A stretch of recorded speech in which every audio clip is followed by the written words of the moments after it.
Racler son paquet de popcorn en pleine séance de cinéma, c'est chiant. Checker son téléphone avec la luminosité à fond, c'est pire.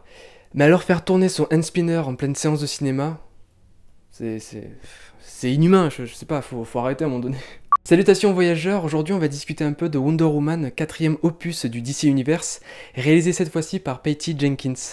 Y a pas à dire, ce film était très attendu suite aux mauvaises critiques des précédents volets du DC Universe, et il avait le devoir de redonner, ou plutôt donner, une confiance totale auprès des spectateurs. Avant de poursuivre, sachez que je ne suis pas un lecteur de comics, ni un pro DC ou un pro Marvel, mais à mes yeux, plus les années passent, plus Marvel se repose sur ses lauriers et sur la recette qui a fait ses premiers succès. Ce qui rend de ses films ternes et ses combats de moins en moins convaincants, alors que les enjeux grandissent.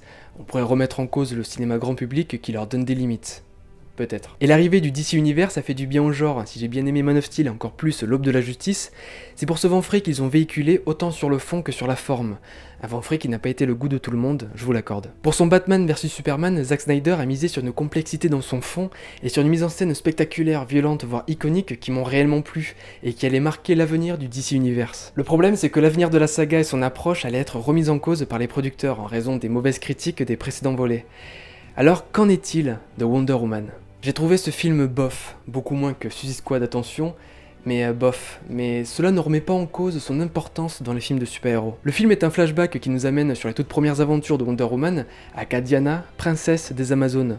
On suit son enfance et son passage à la vie d'adulte sur l'île des Amazones, jusqu'à l'arrivée d'un étranger suite à un accident d'avion. Cet étranger se trouve être un espion de la Première Guerre mondiale qui veut mettre fin à celle-ci en raison de ses millions de morts et ceux à venir.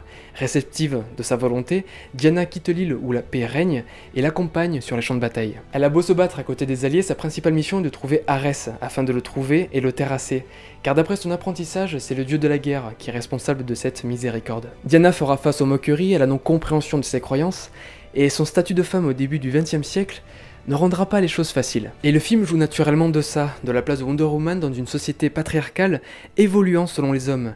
Le film ne manquera pas à nous rappeler qu'à cette époque, en 1918 pour être exact, les femmes n'avaient pas encore le droit de vote et étaient très mal vues dans des réunions au sommet ou bien en tenue légère. Provenant d'une société monosexuelle, Diana est le regard stupéfait sur notre société, et tout comme dans une guerre mondiale, son combat sera total et se positionnera sur plusieurs fronts, autant physiques qu'idéologiques.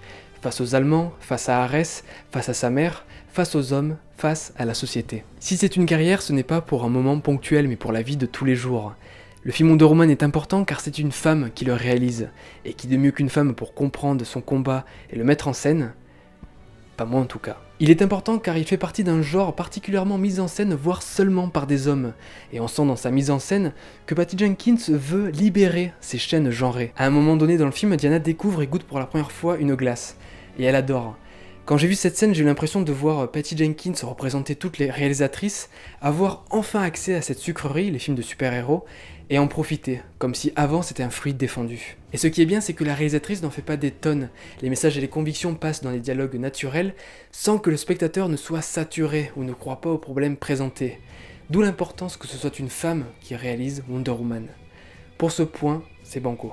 Le problème, c'est que le film ne suit pas. Dans sa réalisation, j'ai eu l'impression de voir une réalisatrice vouloir prouver de quoi elle était capable face à du Zack Snyder, tout en faisant du Zack Snyder. C'est illogique. Toutes les scènes d'action sont bourrées de slow-mo, il y a un gros problème de dosage, et l'effet devient lambda et peu spectaculaire au fil de l'intrigue. Il n'y a pas ce dosage d'effet qu'a Zack Snyder, et je suis sûr que si on accélère les scènes en slow-mo, le film perd une dizaine de minutes au moins. Sans parler du fait que schématiquement le scénario de Wonder Woman est pratiquement le même que celui de Man of Steel.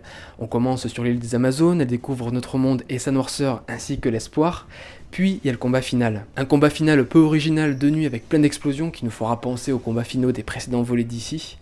Néanmoins ici la caméra est beaucoup plus fluide que celle de Snyder, mais personnellement ça ne m'avait pas choqué à l'époque. Autre problème beaucoup plus large cette fois-ci, la place du film dans l'univers d'ici.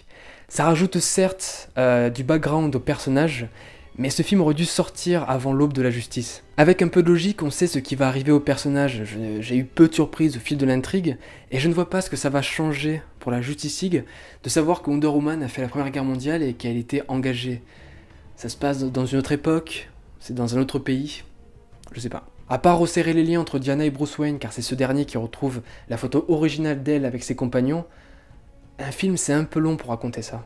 Bref, ce film reste important du fait que ce soit enfin une femme qui soit derrière les commandes d'un film de super-héros, mais face au film de Snyder, celui-là ne me donne pas envie de le revoir plusieurs fois. Il y a peu de surprises, il y a peu d'originalité, le film est trop simple alors qu'il fait suite à Batman vs Superman, et il n'y a qu'une seule scène d'action qui est vraiment bien, celle du champ de bataille, mais qui a été présentée en entier dans le trailer. Donc voilà, bof, j'en attendais trop, c'est dommage. Mais vous en pensez quoi? Allez, à bientôt voyageurs, n'hésitez pas à mettre un pouce bleu et surtout à vous faire votre propre avis. C'est le plus important. Bye.